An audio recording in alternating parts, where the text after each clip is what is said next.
सुप्रभात मित्रांनो. तर आज आम्ही चाललो आहोत वादी हुकेनला.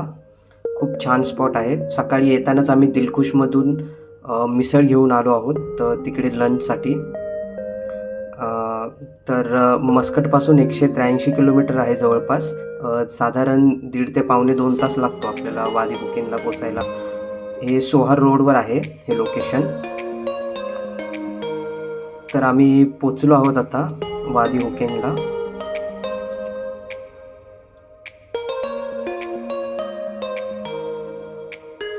हवामान खूप छान आहे, पण रखरखीत ऊन आहे. बाकी परिसर खूप छान आहे. नॅचरल सीन आहेत खूप छान. इथे खेळण्यासाठी मुलांना व्यवस्था आहे. हे जे तुम्ही पाहत आहात ते बार्बिक्यू पिट्स आहेत. तर तुम्ही इथे बार्बिक्यूही करू शकता. त्याची व्यवस्था इथे गव्हर्नमेंटने केलेली आहे. आणि बऱ्याच ठिकाणी इथे बोनफायर पिटसुद्धा आहेत. हे आहे बोनफायर पिट. ते रात्रीच्या वेळी तुम्ही शेकोटी करू शकता.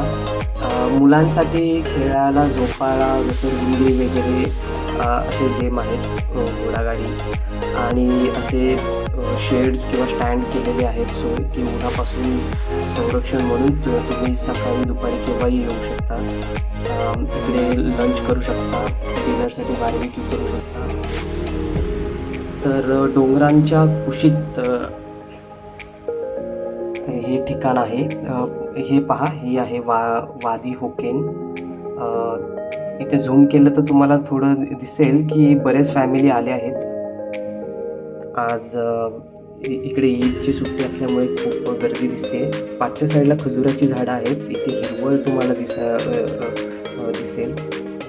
वादीमध्ये पाणी आहे. यावेळेस बऱ्यापैकी मस्कटमध्ये पाऊस झाला होता.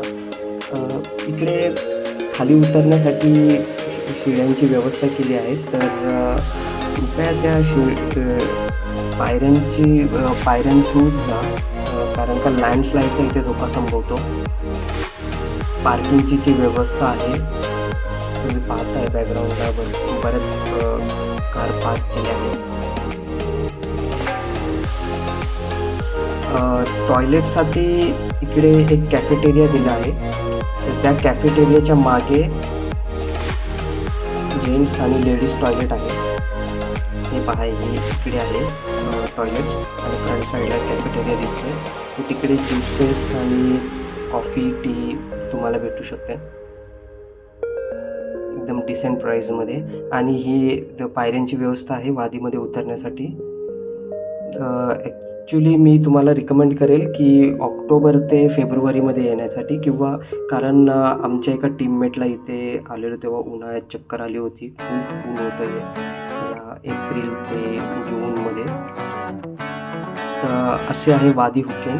आय होप तुम्हाला इकडे यायला आवडेल. इकडे वॉटरफॉलसुद्धा आहे, पण ते आम्ही तिकडे गेलो नाही. पण नक्कीच भेट द्या वादी हुकेन.